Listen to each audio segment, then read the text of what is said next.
Now discussing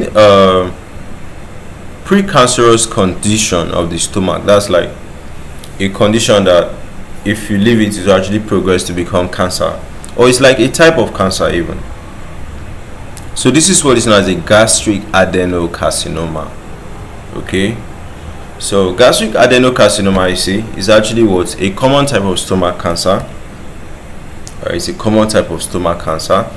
So it arises from the glandular cells of the stomach lining. It's often linked to issues like the person has Helicobacter pylori infections, the type of food the person is eating, and if the person has some genetic mutations. You understand? So it's aggressive and frequently diagnosed late, requires combination of surgery, chemotherapy, and the rest. So what is it? It's a malignant tumor. That's more. If you have this type of cancer, there's a possibility that it can actually even spread to other parts of the body.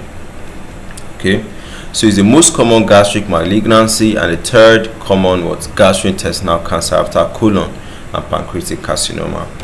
So usually occurs around age 40 and above. Okay, so gender is more common in men. So risk factors. What could make it actually easily for you to have this?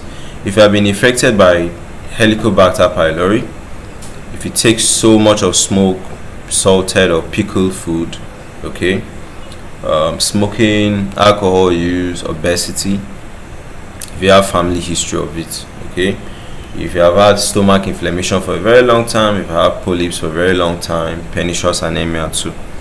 So symptoms: there's indigestion, there's bloating, there's heartburn, okay, there's abdominal pain, there's nausea, there's loss of appetite, there's weight loss, there's fatigue, there's anemia, vomiting blood, okay, or blood could be swallowed back, come out in stool and make your stool dark.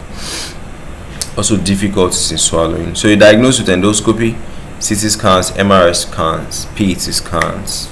Then you treat it with gastrectomy, where you can remove total of the stomach or just part of it. You understand? The chemotherapy, follow up with chemotherapy, follow up with radiation therapy, targeted therapies, and also the immunotherapies that will basically help to regulate your immune system.